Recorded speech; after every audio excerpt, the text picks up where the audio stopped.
किसान भाइयों ध्यान से सुनना। सर्दियों में तरबूज की सबसे अगेती खेती। कुछ नए और कुछ किसान भाइयों को कुछ पागलपन लग रहा होगा, थोड़ा अजीब लग रहा होगा, लेकिन समझदार किसान भाइयों के लिए इस समय सर्दियों में तरबूज की अगेती खेती किसी बड़ी अपॉर्चुनिटी से कम नहीं है। क्यों?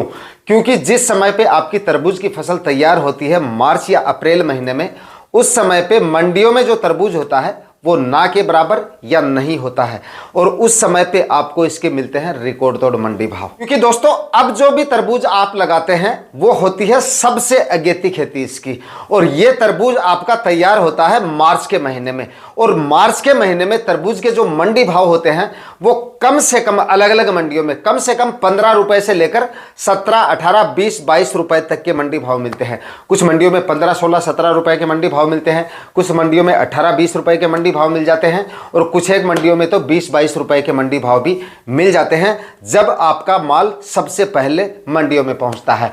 तो हाईएस्ट मंडी भाव इसके आपको मिल जाते हैं, और सब्जियों में सबसे ज्यादा प्रॉफिट सबसे ज्यादा डिपेंड करता है मंडी भाव पे, ना कि प्रोडक्शन पे। और दोस्तों मैं पिछले करीब 10-11 साल से तरबूज की खेती करता आ रहा हूं, इसलिए आज इस वीडियो में मैं अपनी तरबूज की खेती का पूरा अनुभव आप लोगों के साथ शेयर करूंगा।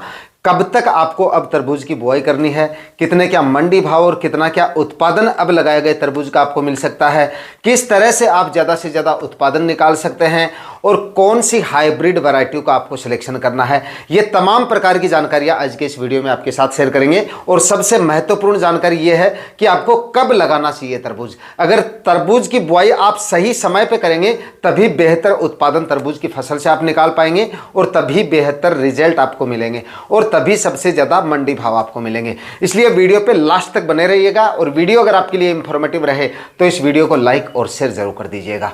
जो किसान भाई चैनल पे नए हैं वो चैनल भी सब्सक्राइब कर लें ताकि खेती से जुड़ी नई नई जानकारियां आपको समय समय पे मिलती रहें।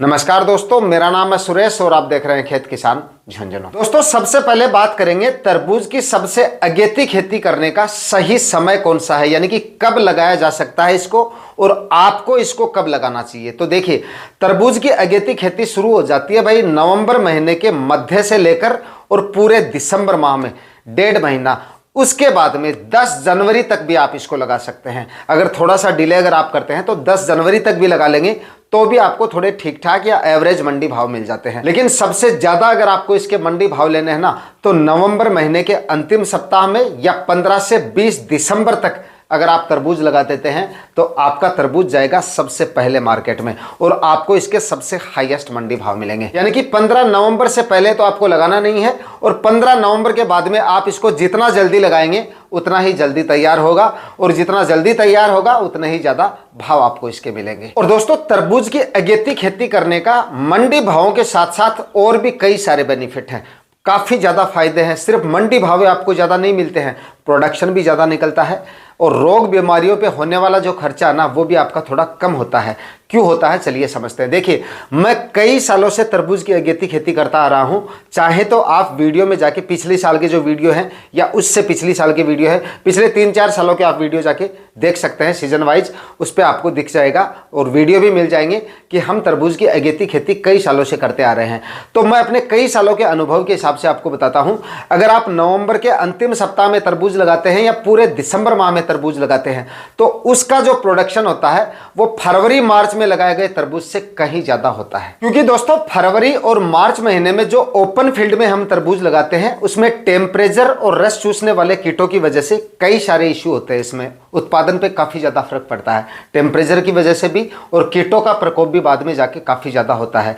लेकिन अब जो तरबूज हम लगाते हैं ना वो क्रॉप कवर के अंदर लगाया जाता है, लो टनल के अंदर लगाया जाता है, और जब तरबूज की फसल फ्लोरिंग स्टेज में आती है, फ्रूटिंग स्टेज में आती है, उस समय का क्लाइमेट तरबूज की फसल के काफी ज्यादा अनुकूल रहता है, सबसे ज्यादा सूटेबल रहता है, इसलिए फल फ्रूट आपको काफी जबरदस्त देखने को मिलते हैं उस समय पे।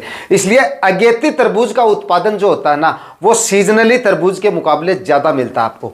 लेकिन बाकी सब्जियों में क्या होता है, बाकी सब्जियों में जैसे हम गर्मियों में सब्जियां लगाते हैं, बरसात के सीज़न में सब्जियां लगाते हैं, थोड़ी देरी से लगाते हैं या काफ़ी ज़्यादा जल्दी लगा देते हैं, उनका प्रोडक्शन उतना ज़्यादा नहीं मिलता हमें, क्योंकि उस समय पे टेम्परेचर का काफ़ी ज़्यादा फर्क पड़ता है। टेम्परेचर काफ़ी ज़्यादा अनुकूल नहीं होने की वजह से वो फसलें ठीक से ग्रो नहीं कर पाती हैं। लेकिन अब जो फसलें हम लगाते हैं ना, तो सर्दियों में थोड़ा सा इतना ही फर्क पड़ता है कि 15 से 20 दिन या ज़्यादा से ज़्यादा आप 1 महीने मानिए, 1 महीने तक थोड़ी ग्रोथ उनकी थोड़ी धीरे चलती है, बस इतना ही फर्क पड़ेगा, सिर्फ ग्रोथ पे फर्क पड़ेगा। यानी कि टेम्परेचर काफ़ी ज़्यादा कम रहेंगे ना, पाले वगैरह भी गिरेंगे तो फसलें तो हमारी खराब नहीं होती हैं। पाले से तो क्रॉप कवर बचा लेता है, सर्दी से तो बचा लेता है, लेकिन ग्रोथ जो होती है ना, वो टेम्परेचर के लिहाज से थोड़ी कम चलती है। लेकिन बाद में जैसे ही टेम्परेचर अनुकूल आते हैं, थोड़े से टेम्परेचर बढ़ने शुरू होते हैं, उस समय पे तेजी से ग्रोथ आपको देखने को मिलेगी और उसी समय पे आपकी जो फसल होती है वो फल फ्रूट की स्टेज में आ जाती है। तो लो टनल के अंदर हमारी फसल रहने की वजह से कीटों का प्रकोप भी आपको काफी कम देखने को मिलता है, इसलिए हमारी जो फसल होती है वो एकदम हेल्दी और स्वस्थ बनी रहती है और किसी भी तरह की रोग बीमारी नहीं होने की वजह से उसमें आपका स्प्रे पे होने वाला जो खर्चा है वो काफी कम होता है और फसलें हेल्दी रहने की वजह से उत्पादन भी इससे आपको बेहतर मिलता है। उसके बाद में फरवरी माह में आपकी जो फसल है वो फ्रूटिंग स्टेज में आ जाती है, यानी कि जनवरी के अंतिम सप्ताह या फरवरी के पहले सप्ताह तक हमारी जो फसल है वो फ्रूटिंग स्टेज में आ जाती है। वो मौसम इस फसल के काफी ज्यादा अनुकूल रहता है, इस वजह से रोग बीमारियों का खर्चा भी काफी कम होता है और उत्पादन भी आपको काफी बेहतर मिलता है। अगर आप तरबूज की अगेती खेती करते हैं, थोड़ा सा लो टनल का खर्चा हमारा जरूर होता है, लेकिन प्रोडक्शन इतना ज्यादा निकलता है, मंडी भाव इतने ज्यादा निकलते हैं कि खर्चा निकालकर भी इससे काफी अच्छी खासी कमाई आने वाले इस सीजन में की जा सकती है। तरबूज की अच्छी पैदावार के लिए सबसे ज्यादा जरूरी होती है सड़ी हुई गोबर की खाद। ये खाद आप जितनी अच्छी मात्रा में डालोगे उतना ही उत्पादन आपको अच्छा मिलेगा। कम से कम 5 से 6 ट्राली 1 एकड़ में आपको गोबर की खाद डालनी चाहिए और गोबर की खाद होनी चाहिए एकदम कंपोस्ट हुई, यानी कि कच्चा गोबर आपको नहीं डालना चाहिए, अच्छी तरह से कंपोस्ट हुई 5 से 6 ट्राली सड़ी हुई गोबर की खाद आपको डालनी चाहिए। उसके बाद में 2-3 बार जमीन का कल्टीवेशन करना है। आखिरी कल्टीवेशन से पहले कुछ रासायनिक खाद उर्वरक जो है वो भी आपको डालने चाहिए। रासायनिक खाद उर्वरकों के बिना भी तरबूज से अच्छी साइज आपको नहीं मिलती है और अच्छा उत्पादन आप नहीं ले पाएंगे। सबसे ज़्यादा ज़रूरी है डीएपी खाद।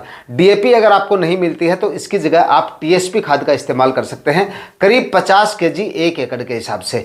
उसके बाद में म्यूरेट ऑफ पोटाश इसमें काफ़ी ज़्यादा ज़रूरी रहता है तरबूज की अच्छी क्वालिटी के लिए और अच्छी साइज के लिए।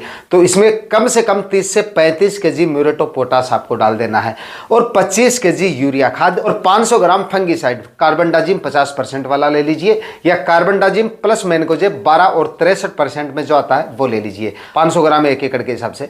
ये सारे खाद उर्वरक आखिरी कल्टीवेशन से पहले डाल लीजिएगा और सल्फर अगर ऐड कर देंगे तो वो और भी ज़्यादा सही रहेगा। वैसे तो तरबूज की फसल में सल्फर की उतनी ज़्यादा रिक्वायरमेंट नहीं होती है, लेकिन टेम्परेचर के लिहाज से देखा जाए या मौसम के लिहाज से देखा जाए तो अगर आप 4-5 केजी पर एकड़ के हिसाब से सल्फर ऐड कर देंगे उसमें 90% वाली, तो इससे टेम्परेचर से विपरीत प्रभाव जो फसल पे पड़ता है वो आपको देखने को नहीं मिलेगा। यानी कि ज़्यादा पाले वगैरह गिरते हैं, टेम्परेचर काफ़ी ज़्यादा डाउन हो जाते हैं कई बार, यानी कि मौसम की विपरीत परिस्थितियों में भी हमारी जो फसल है वो सहनशील रहेगी, यानी कि स्टेबल रहेगी। इसकी वजह से कोई विपरीत प्रभाव आपको मौसम की वजह से देखने को नहीं मिलेगा। दोस्तों, ये बताए गए सारे खाद उर्वरक बुआई से आखिरी कल्टीवेशन से पहले डालने हैं। उसके बाद में एक और आखिरी का कल्टीवेशन, ये खाद उर्वरक डालने के बाद में कुछ इस तरह का आपका प्लॉट हो जाना चाहिए, एकदम समतल और मिट्टी एकदम से भुरभुरी। और प्लॉट को आप जितना अच्छे तरीके से तैयार करेंगे, मिट्टी को जितना तैयार करेंगे, मिट्टी को जितनी भुरभुरी करेंगे, बेड की क्वालिटी उतनी ही अच्छी मिलेगी और बेड की क्वालिटी जितनी ज़्यादा अच्छी होगी उत्पादन उतना ही बढ़िया आपको मिलेगा। तो इसके लिए आप प्रॉपर तरीके से ज़मीन की तैयारियां करें, उसके बाद में बेड बनाएं। बेड आपको करीब 6-6 फीट की दूरी पर बनाने हैं, 6-6 फीट की दूरी पर बेड बनाइएगा और लगभग 20-22 माइक्रोन की इसमें आपको प्लास्टिक मल्च लगानी है।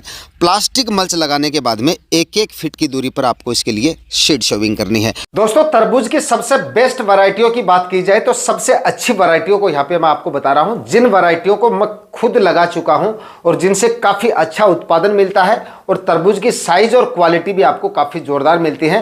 तरबूज की क्वालिटी जितनी ज़्यादा अच्छी होगी फल की, उतने ही बेहतर आपको मंडी भाव मिलेंगे। तो ये सारी वैरायटियां आप यहाँ पे लगा सकते हैं, जिनमें से पहले नंबर पे जो वैरायटी है वो है क्लाउज कंपनी की जंबो रेड वैरायटी। इसके फल की क्वालिटी भी आपको काफ़ी जोरदार मिलती है और फल का वजन भी आपको काफ़ी जोरदार मिल जाएगा। करीब 5 से 6-7 kg तक का फूल का वजन आपको इसका मिल जाता है। तो यहाँ पे क्लाउज की जंबो रेड वैरायटी का आप सिलेक्शन कर सकते हैं। उसके बाद में सिजेंटा कंपनी की red chip variety last year मैंने लगाई थी, काफ़ी अच्छी और काफ़ी शानदार वैरायटी है, इसका भी आप सिलेक्शन कर सकते हैं।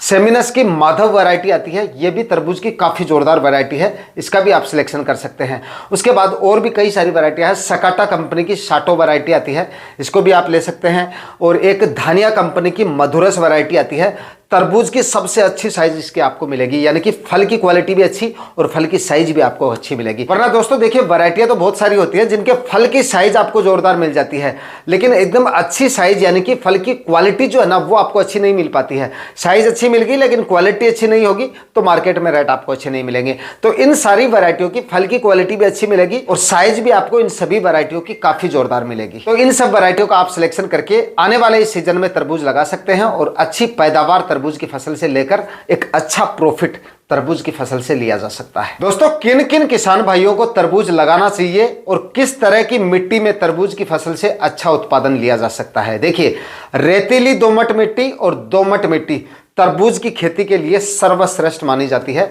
जिसमें कार्बनिक पदार्थों की मात्रा काफ़ी अच्छी हो और पीएच मान की बात करें तो 6 से लेकर 7.5 तक चल जाता है। ऐसी मिट्टी में या ऐसी भूमि में अगर आप तरबूज लगाते हैं तो बेहतर उत्पादन आपको मिल सकता है।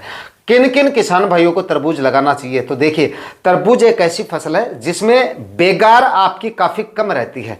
अगर घर में सदस्यों की संख्या कम है, सब्जियों में सदस्यों की संख्या ज़्यादा होगी, ज़्यादा ज़रूरत पड़ती है, मतलब हार्वेस्टिंग वगैरह में, जैसे मिर्ची वगैरह अगर हम लगाते हैं, बाकी की और सब्जियां भी लगाते हैं तो इसमें सदस्यों की संख्या ज़्यादा जाएगी या लेबर कॉस्ट ज़्यादा आती है। लेकिन तरबूज एक ऐसी फसल है जिसमें आपको बेगार की काफ़ी कम ज़रूरत रहती है। बस शुरुआत में आप थोड़ी सी जो है लगाते समय थोड़ी सावधानियाँ रख लीजिएगा और खरपतवार एक आध बार निकाल दें, सिर्फ एक ही बार निकालना पड़ेगा। उसके बाद में खरपतवार वगैरह भी आपको परेशान नहीं करते हैं। अगेती तरबूज में तो रोग बीमारियां भी आपको ज़्यादा परेशान नहीं करती हैं।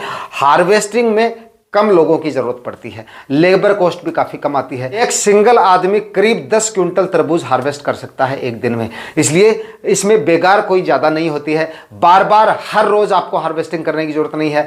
ऐसा भी नहीं है कि आज हार्वेस्टिंग की और आज ही इसको सेल करना है, आज हार्वेस्टिंग कर लीजिए कल सेल कर दीजिए। तो ये भी थोड़ा सा सबसे बड़ा प्लस पॉइंट ये है कि तरबूज की खेती अगर आप करते हैं तो करीब आप ये मानिए 30-35% आपका माल जो है वो घर से निकल जाएगा।